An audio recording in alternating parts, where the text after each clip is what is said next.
Hey guys, it's Ann. I am just popping on and I'm going to make sure that this is actually going because the other day I found that it was kind of a delayed situation. So hopefully you guys are joining me in my kitchen right now live.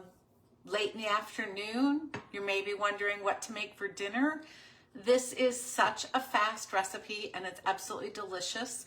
So whether you're just following along on my normal timeline on social or you're in one of my virtual parties this week, this might give you a really fast idea.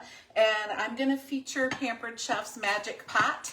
That is what I have called this stone deep covered baker for years. Now yours is a different color in the line. It's a cream color if you want it, not this cranberry.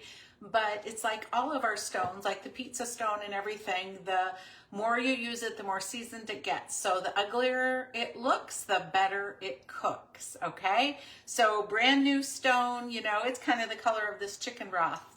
Well seasoned stone, looky here. It's nice and caramely colored.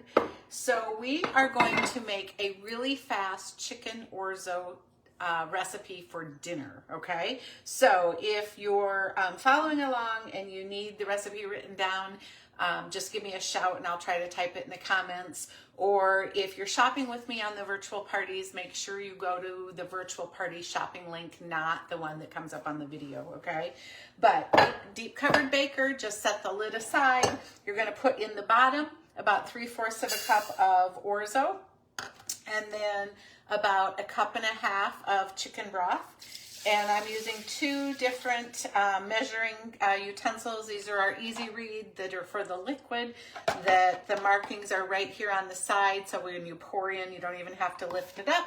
And then one from the dry set that we have. So in with the chicken broth and orzo, I do want to add a little heavy whipping cream. So I only need about 1/4 cup. So I'm going to use the measuring so I can actually see it in there. So let me see if I can lift it up so you guys can actually see what I'm talking about. See the measure marks? Yeah, right there.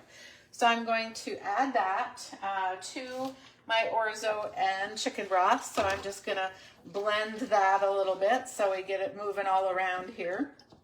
And then we're gonna add some lemon juice. So I have half of a real lemon here. And I'm going to just put this in the citrus press. So it will be fresh squeezed real lemon juice. So the citrus press looks like this. You can half your lemon, half your lime, just pop it in and we're gonna just squeeze it right into my recipe. So the juice will go inside. Then we're gonna add crushed peppercorn and garlic.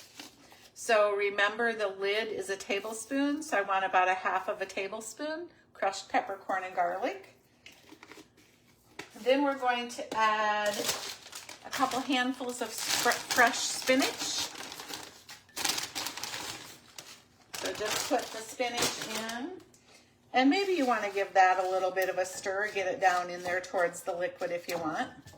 We're going to add some fresh mushrooms. I'm just going to slice them. You could leave them whole probably, but I'll just slice them with the quick slice because I have it right here and I use this all the time. If you're going to slice more, don't pull those out. Just leave them there. Put more mushrooms on the vessel and it'll push those out for you. And the only time you would need to pull them out is on your very last slice. Okay, so I'm just going to add, I might as well use up the rest of these because you know what? Having fresh produce go bad is frustrating, and so I don't want you guys to do that. So I'm probably putting in more mushrooms than what the recipe says, but it's okay. So I'm just going to move those around and add it again to get it down kind of in the liquid. I'll pick this up so you guys can see it. I do also want a little bit of fresh garlic. So remember, these are the prep bowls, which by the way, they have new lids now. Let me show you this. So if you've been a fan of our prep bowls, we have new bowls, same size, 1 cup, 2 cup, but they have these new amazing lids and they are a much better seal than the old version. So I'm super excited about that.